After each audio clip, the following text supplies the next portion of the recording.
And the last thing on that movie I'll say, so when it's all said and done and the movie's finished, the MPAA had a ratings in their system called X. At that time, it was a standard contract in all theaters across the United States who rented their space. And you're talking about most theaters, because if you go to see a movie theater at a shopping mall, that movie theater is in a shopping mall by reason of a lease. And it was boilerplate language that all films must be rated and no film can be rated X. The language did not say, typically, no film can be rated more restrictively than an R. It usually said, no film can be rated X, which is why when Universal Pictures was faced with the obstacle of releasing Henry and June and could not get anything other than an X for that picture, no matter what they caught, how many times they tried, that film is an X. They changed the rating system of the Motion Picture Association of America to NC-17 and such kinds of ratings that are more restrictive than R, and they eliminated the X rating.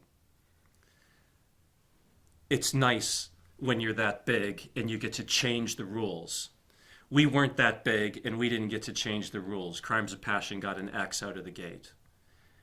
And it was kind of inexplicable to me.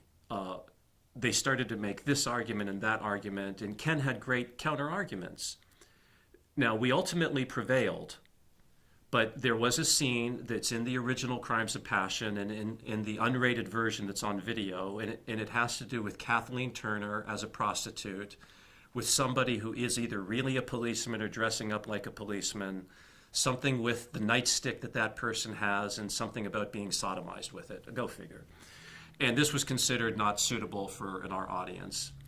Ken finally acquiesced to take it out. Now, it's the night that we're opening at the Crest Theater in Westwood, and all the press is there.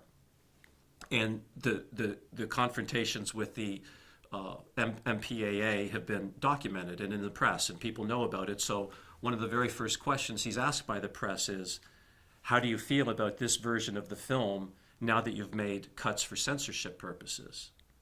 And Ken says, so what you're asking me is how I feel on having just this one finger amputated versus having them all amputated.